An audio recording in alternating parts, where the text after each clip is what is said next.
Thank you, everybody, for coming to the Aaron Torres Podcast YouTube page. If you could do me a quick favor, see that little subscribe button at the bottom of your screen? Go ahead, click that subscribe button.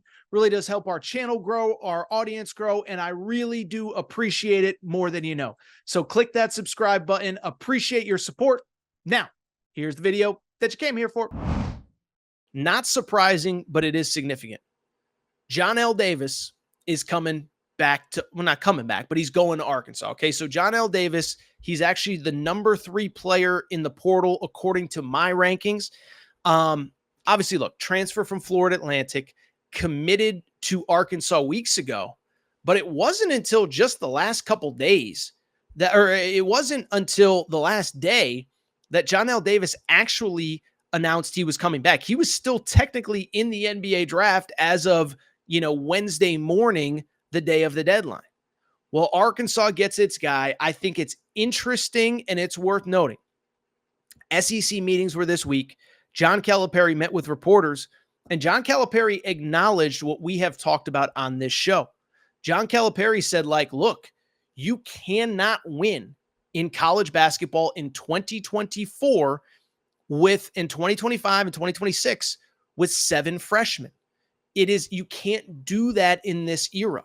It has to be a balance of veterans, of transfers, of older guys. And then, oh, by the way, if you get a couple 5-star freshmen, then that's fine. Here are the exact quotes. This is from a Pete Thamel article. I think it was in a group setting. But he said, the lesson now, you can't do this with 7 freshmen. You just can't. You're going to hit a team that's 25 years on average. One was 26, and that team is physically going to get you. And so now you have to have a couple transfers that are older, some kids that transferred from Kentucky that went through it, and they're a year older, and some freshmen. He went on to say, we're not going to take 6 or 7 freshmen now. It'll be 3 or 4. Hopefully you retain a few guys, get a couple transfers, and that's the formula. He then smirked. Now that may not work. And then you'll say, well, you said, well, I changed my mind. I didn't like how it looked. The bottom line, though, is John Calipari acknowledges, and it's something that we've talked about, even if he had stayed at Kentucky, he knew that the days of bringing in 6, 7 freshmen, you cannot do anymore. And so I bring it up because Johnell Davis is the face of what his new teams are going to look like. Yes, he's still going to go after the elite of the elite. But as he said, I don't think it's BS. I think he means it. And think about how he built this Arkansas roster. I've said it from the beginning.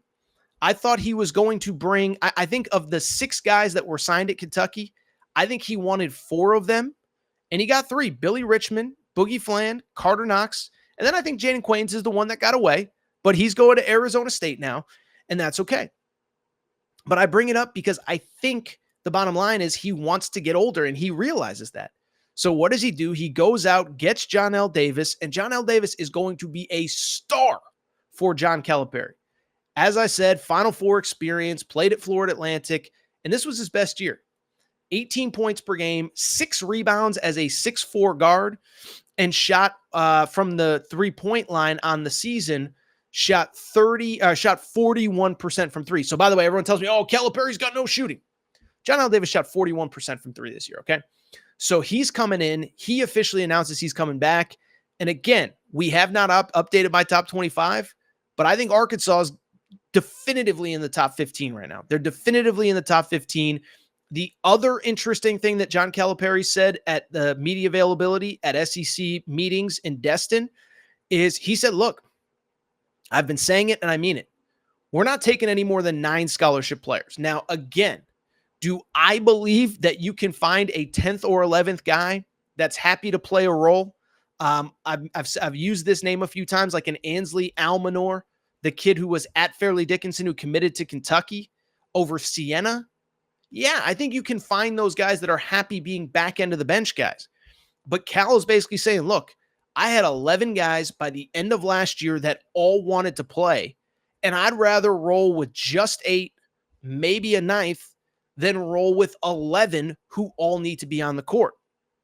For what it's worth, he also kind of mentioned, he's like, yeah, people say, well, what happens if there's an injury? He's like, if it's the wrong injury, it doesn't matter what team you are, you're not going to have success. And so we can agree, we can disagree. I tend to actually sort of agree with him. Again, I think you can find number 10, number 11 somewhere in the portal, maybe a high school kid that's basically a redshirt kid that's basically a practice player, but he's going to roll with 8, maybe a 9th, depending on how this NBA draft deadline goes. We are live, so we don't know exactly who's coming back, but I thought that was interesting news. Johnell Davis is officially back. And like I said, I think Arkansas, in my opinion, is a top 15 team.